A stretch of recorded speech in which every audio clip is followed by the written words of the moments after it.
नमस्कार दोस्तों, मैंने आपसे कमिट किया था कि एसबीआई फाउंडेशन की जो पहली वीडियो डाली थी उसकी काफ़ी सारी स्कीम आई हुई हैं। आज मैं दूसरी स्कीम के बारे में बता रहा हूँ जो कि एजुकेशन से रिलेटेड है।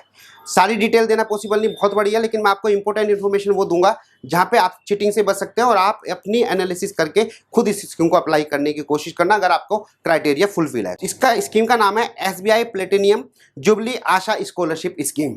अच्छी स्कीम है और इसकी डेडलाइन भी 20 अप्रैल है, जो यानी कि 20 अप्रैल तक आप अपने प्रपोजल लगा सकते हैं। कितना अमाउंट इसमें फंड मिलेगा? 50 लाख से 2 करोड़ तक का फंड है और ड्यूरेशन इसकी होगी 14 मंथ्स। जो पहली स्कीम बताई थी उसकी ड्यूरेशन थी 1 साल से 3 साल के लिए, तो इसकी 14 मंथ की ड्यूरेशन है। कौन एनजीओ एलिजिबिलिटी है, बड़ा ध्यान से सुनना। नॉर्मली जितनी भी गवर्नमेंट की स्कीम्स होती हैं नॉर्मली उसमें 3 इयर्स का एक्सपीरियंस मांगा जाता है, 99% में मांगा जाता है, लेकिन इस स्कीम में जो एक्सपीरियंस मांगा है वो 5 इयर्स का मांगा है। NGO should have minimum experience of 5 years. तभी वो किसमें 5 इयर्स का एक्सपीरियंस किसमें हो? NGO should have minimum 5 year work experience in managing the large scale scholarship open category for pursuing education in the multiple college and institution. अगर इसमें आपका scheme में आपकी वर्किंग है तो आपके लिए ये बहुत यूजफुल है।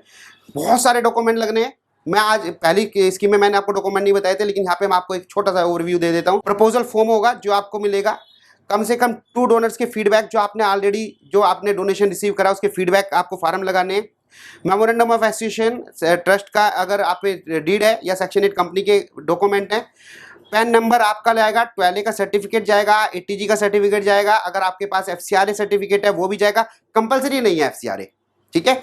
Address proof in the form of valid जो प्रूफ होते हैं उसमें आपका जाएगा। आईटी रिटर्न अगर आपकी है, मिनिमम 5 इयर्स का एक्सपीरियंस होना चाहिए, लेकिन आईटीआर 3 इयर्स की चल सकती हैं। हो सकता है शुरू में आपने आईटीआर ना भरी हो, तो यहाँ पे ध्यान रखना 5 इयर्स की आईटीआर जरूरी नहीं है, 3 इयर्स की आईटीआर जरूरी है। ऑडिटेड अकाउंट्स कितने साल के चाहिए? 5 साल के या 3 साल के? 3 साल के, 5 साल की जरूरत नहीं है।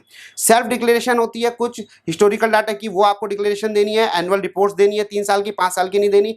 ऑर्गेनाइजेशन का पूरा प्रोफाइल अच्छी तरह प्रोफेशनल वे में बनाना, तब उसे सबमिट करना, क्योंकि पहली जो स्क्रूटनी होगी आपके प्रपोजल की वो एक ऑनलाइन होगी जो डॉक्यूमेंट आप सबमिट करते हैं। तो उसमें किस तरह प्रेजेंटेशन दिया है, क्या प्रोफेशनल लैंग्वेज यूज करी है, टेक्निकल वर्ड क्या यूज करें, बहुत इंपॉर्टेंट होता है दोस्तों। तो आप अच्छी तरह से उसे बनाना। ब्रीफली बायोडाटा जो आपने काम किया है, बोर्ड मेंबर के बायोडाटा, आपके मैनेजमेंट के जो एग्जीक्यूटिव है, टॉप मैनेजमेंट है, उनके बायोडाटा उसमें लगेंगे। आपके जो बोर्ड रेजुलेशन होता है, बोर्ड मीटिंग होती है जहाँ पे डिसाइड करा होगा कि भाई आपने ये आप प्रपोजल लगा रहे हैं, तो बोर्ड मीटिंग की जो मिनट्स होती हैं वो आपके पास होनी चाहिए। कब रेजुलेशन कौन सा पास हुआ है, अथॉरिटी कौन है, किसे अपॉइंट करा गया है, एंड आपकी एचआर पॉलिसीज क्या है, पर्सनल पॉलिसीज क्या है, आपके जो ऑर्गेनाइजेशन का ब्रीफ देना है, डिटेल बजट क्या है, आपका जो ये बजट कैसे यूज होगा उसकी बहुत देना है, एक्सेल में देना है। तो ये बजट बहुत टेक्निकल होता है, इसे प्रोफेशनली बनवाना, खुद कैलकुलेट मत करना, एक अच्छी तरह से उसे एक ऑथेंटिक लगे, तभी आप एक कंपटीशन को पास करते हैं। नहीं तो एप्लीकेशन तो बहुत आएंगे, आप उसमें से पास होंगे नहीं होंगे ये दूसरा मैटर होता है। Third party valuation audit report, जैसे इंपैक्ट असेसमेंट, मैंने आपको बताया था आजकल सोशल ऑडिटर से इंपैक्ट असेसमेंट कराया जाता है। इंपैक्ट असेसमेंट असेसर होते हैं, नया एरिया है ये। चार्टर्ड अकाउंटेंट के बाद एक एग्जाम क्वालिफाई करना पड़ता है NISM का, उसके बाद आप एक SOR होता है ना, सोशल ऑडिटर का होता है, वो इंपैक्ट असेसमेंट की रिपोर्ट देते हैं। I am qualifying for this, मैंने 25 साल बाद ये क्वालिफाई किया एग्जाम, क्योंकि सोशल ऑडिटर का कंसेप्ट अभी आया है। मेरी कोई हेल्प चाहिए तो उसमें बता देना। MIS for planning and tracking and reviewing profile of की लीडर्स एंड फाउंडर देना है। प्रेस रिपोर्ट्स, अगर आपके प्रेस के कोई कटिंग वटिंग है वो भी इसमें लगानी है। अवार्ड आपको क्या मिले हैं फीडबैक में वो भी आपको लगाना है। तो ऐसे GST रजिस्ट्रेशन अगर आपके पास है वो भी लगाना है, CSR 1 है वो भी लगाना है। ऐसे करके दोस्तों काफ़ी सारे फॉर्म है। आपको मैंने क्यों बताया ये फार्म, पता है मेन पर्पज़ क्या है दोस्तों? पर्पज़ ये है कि जब कोई फंडिंग आती है ना, तो बहुत सारे यूट्यूब पे मैं ये देखता हूँ, सर फंडिंग आ गई, फंड मिल जाएगा। अब बेचारी जो छोटी है मिड लेवल की जो NGOs है ना, जिन्हें ये पता लगता है बस फंडिंग निकली है, वो कंसल्टेंट के पास जाके, जो नॉन प्रोफेशनल हैं उनके पास जाके फंड दिला दोगे तो वो टेक्निकल चीज़ नहीं बताते कि भाई you are not eligible for this. इतने सारे डॉक्यूमेंट आपके पास है ही नहीं और आपका वो फंडिंग के लिए हाँ कह देंगे और आपसे 25, 30, 50 हज़ार जो भी है वो ले लेंगे।